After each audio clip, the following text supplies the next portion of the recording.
Asia cup আলোচনাও কিছু ক্ষেত্রে ঢাকা পড়ে গিয়েছিল বিসিবির নির্বাচনের আলাপে। বোর্ড থেকে আদালত পাড়া জিম্মিও করা হয়েছিল ক্লাব কর্মকর্তাকে।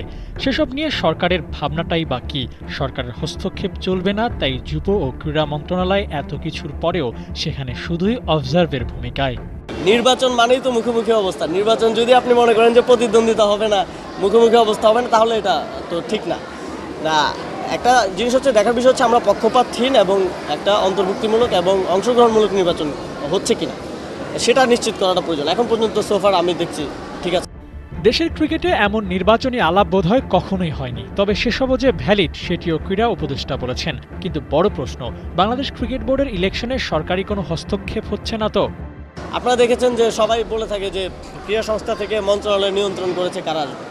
তো মন্ত্রণালয় নিয়ন্ত্রণ করলে তো প্যাটার্নটা আপনারা বুঝতে পারতেন যে কোথাও যদি আমার পরিচিত কেউ বা আমার কোনো আত্মীয় বা আমার কোনো মনে করেন, অনেকে বলে যে আমি কোনো পলিটিক্যাল পার্টির সাথে অ্যাফিলিয়েটেড, তারা যদি কেউ আসতো তাহলে আপনি বলতে পারতেন। সব জায়গা থেকে ক্রিকেট সংশ্লিষ্ট লোকজনকে, ক্রীড়া সংস্থার লোকজনকে আনার চেষ্টা করেছে, যাদেরকে আমি চিনিও না। নির্বাচন যাতে প্রশ্নবিদ্ধ না হয়, সরকারের তরফ থেকে সেই চেষ্টাই আছে। তবে শঙ্কার কথা জানাতেও ভোলেননি আসিফ। হেরে যাওয়া পার্টি আঙুল তুলতে পারে নির্বাচনের স্বচ্ছতা নিয়ে, তবে গণতন্ত্রের সৌন্দর্য এখানে সব অভিযোগই খতিয়ে দেখা হবে। এক কথায় সরকারের কঠোর নজরদারিতে থাকছে বিসিবির ইলেকশন। তবে হস্তক্ষেপের কোনো সুযোগ নেই, উপদেষ্টা আসিফ মাহমুদ অন্তত তাই বলেছেন। হারার কোনো সম্ভাবনা থাকে বা হেরে যাবে মনে করে, এটা কোনো নির্দিষ্ট কাউকে আমি বলছি না, সবাই তাদের নির্বাচন নিয়ে একটা প্রশ্ন তোলার থাকে। তবে আপনারা এবং আমরা দেখব যে সেটার মেরিট আছে কিনা। বিগত দিনের বোর্ড ইলেকশনের পদ্ধতি নিয়ে প্রশ্ন তুলেছেন আসিফ। সাবেক প্রধানমন্ত্রীর সিদ্ধান্তই নড়ত সব কলকাঠি। ভয়াবহ সেই ফ্যাসিস্ট সংস্কৃতি থেকে কি বেরিয়ে আসতে পেরেছে বাংলাদেশ? সরকার সেই ব্যাপারে আত্মবিশ্বাসী। ছোটখাটো ব্যাপারগুলো সমাধানের প্রক্রিয়া চলছে। আর সবচেয়ে স্বস্তির খবর, বড় কোনো দুর্ঘটনায় বিসিবি নির্বাচনকে ঘিরে পড়তে হচ্ছে না। আগের নির্বাচন কি হতো, একজন প্রেসিডেন্ট হবে, মাননীয় প্রধানমন্ত্রী বলে দিয়েছেন, এখন তার জন্যই সকল আয়োজন হতো।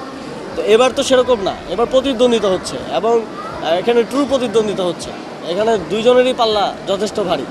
প্রতিদ্বন্দ্বিতার মধ্য দিয়ে যে আসবে সে, তাকে মেনে নিতে কারো কোনো সমস্যা থাকা উচিত না। গণতান্ত্রিক প্রক্রিয়া যে আসবে সে। তবে এই নির্বাচন নিয়ে যেভাবে আলোচনা হয়েছে দেশের ক্রিকেটের ইতিহাসে, তা ছিল নজিরবিহীন। ইলেকশন কমিশনার আর সরকারের চেষ্টা বিতর্কহীনভাবে অক্টোবরের নির্বাচনের সব আনুষ্ঠানিকতা শেষ করা। প্রশ্ন, সম্ভব হবে তো? ছোটোখাটো দু একটা নির্বাচন ঘিরে সিচুয়েশন তৈরি হয়েছে, যেটা আমরা মনে করি যে আমরা সেগুলোকে মিটিগেট করার চেষ্টা করেছি। আমরা সবার সাথে কথা বলেছি যে এই যে দখল বা ব্যাড প্র্যাকটিস, এগুলো আমরা অ্যাভয়েড করে চলি সকল দিক থেকে। খসড়ায় ছিলেন না ইফতেখার মিঠু, সেই সাথে 15 ক্লাব ও 5টি জেলা, কিন্তু পূর্ণাঙ্গ তালিকায় ফেরানো হয়েছে ক্লাব ও কর্মকর্তাদের। আবু নাইম, 71।